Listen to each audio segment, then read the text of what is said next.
Bapa, Putra dan Roh Kudus, amin. Bapa di surga, kami mengucap syukur dan terima kasih atas rahmat dan kasih-Mu. Semoga kami semakin menyerupai Engkau, menyerupai Putramu Yesus Kristus, menanggalkan dan mengosongkan diri bagi Kristus, bagi Allah. Terpujilah nama-Mu kini dan sepanjang masa. Amin. Para saudara, hari ini gereja merayakan Santo Yohanes dari Salib, Yohan de la Cruz. Dan terlebih bagi kami Karmelit, orang kudus ini orang yang luar biasa, orang besar, orang yang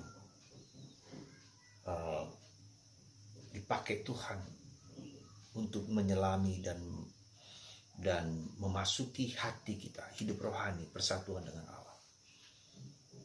Saya mau nyinggung sedikit karena menurut saya ini yang beberapa hal mendasar yang seringkali membuat kita menjadi ragu, menjadi takut, menjadi cemas, menjadi gelisah, menjadi tidak tahu bagaimana kita harus kemudian tetap bertahan dalam iman. Pertama, mengenai penderitaan dan salib. Jadi Yohanes ini punya ayah seorang pangeran yang kemudian menikah dengan ibunya seorang tukang cuci. Akibatnya dia dibuang dari istana dan menjadi sangat miskin. Dan itu menimbulkan kematian bagi ayahnya.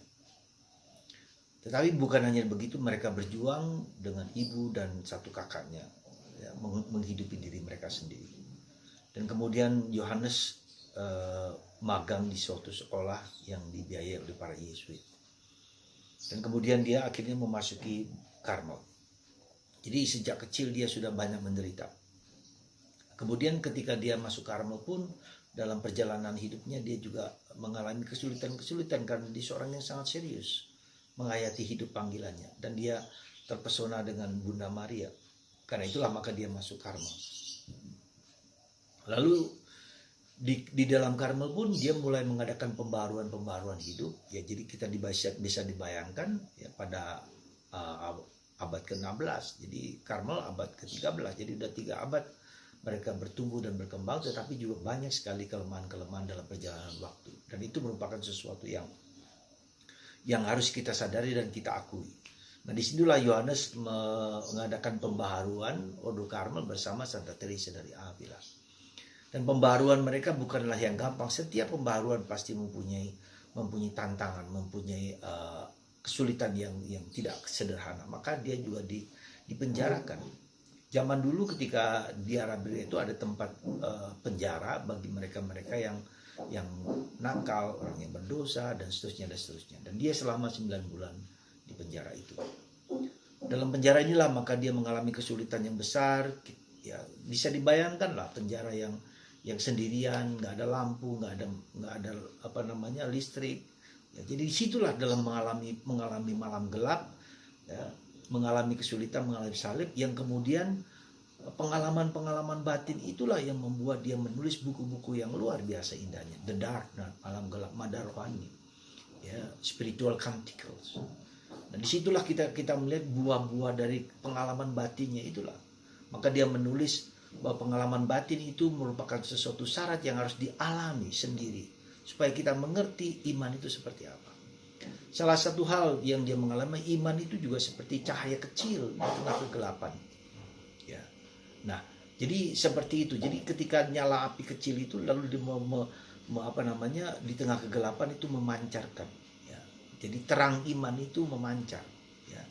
Maka disitulah saudaraku terkasih, satu hal yang mau saya sampaikan bahwa kita tidak perlu takut dengan penderitaan. Penderitaan itu membuat kita semakin menghayati iman, harapan kita semakin kuat. Penderitaan itu membuat kita menanggalkan ego-ego kita. Kesulitan kita itu karena kita berhadapan dengan ego kita yang mau terikat dan memikat diri pada sesuatu hal. Pada benda, pada rokok, pada makanan, pada apapun juga, bahkan kehidupan nafsu. Ya. Nah, disitu harus ditanggalkan. Maka ketika harus mendaki Gunung Karmel, dia harus melepaskan segala ikatan-ikatan itu. Barang siapa tidak melepaskan diri terhadap ikatan-ikatan itu, maka dia juga akan menjadi kesulitan untuk mendaki Gunung Karmel. Ya.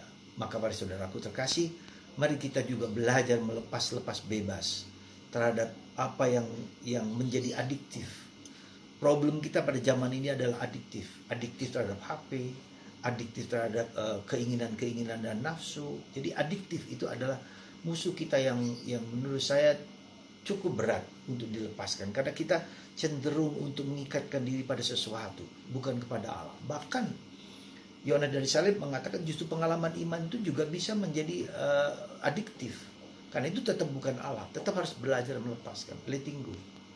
Dan semakin mencintai apa? Mencintai penderitaan, ya, mencintai salib, ya. Karena dengan salib itulah kita dibebaskan. Bagaimana mungkin kita mencintai salib? Itulah ya sesuatu yang menjadi suatu perjuangan pergulatan kita. Karena salib itu justru membersihkan kita dari segala noda, segala dosa, segala penderitaan dan apapun juga. Jika kita mengalami suatu yang disebut fakardeo, aku melepaskan diri, mengosongkan diri bagi Allah, mengosongkan diri bagi Allah. Sekali lagi, fakardeo, mengosongkan diri bagi Allah. Nah, itu saudaraku terkasih, perjalanan kita seperti itu. Jadi perjalanan kita bukan serba mulus-mulus saja, tapi sungguh-sungguh ya suatu yang disucikan, dibersihkan, digoreng, dicacah dan segala macam, supaya akhirnya hanya Tuhan yang menjadi sembahan dan pujian kita. Dan itu kita bisa lihat di dalam diri Abraham, ya, ketika dia dijanjikan akan datang anak, maka anak harus dikorbankan, ya. Dan itu pula yang harus dilepaskan, sehingga Tuhan melihat iman Abraham yang murni, yang suci, puritas cordis.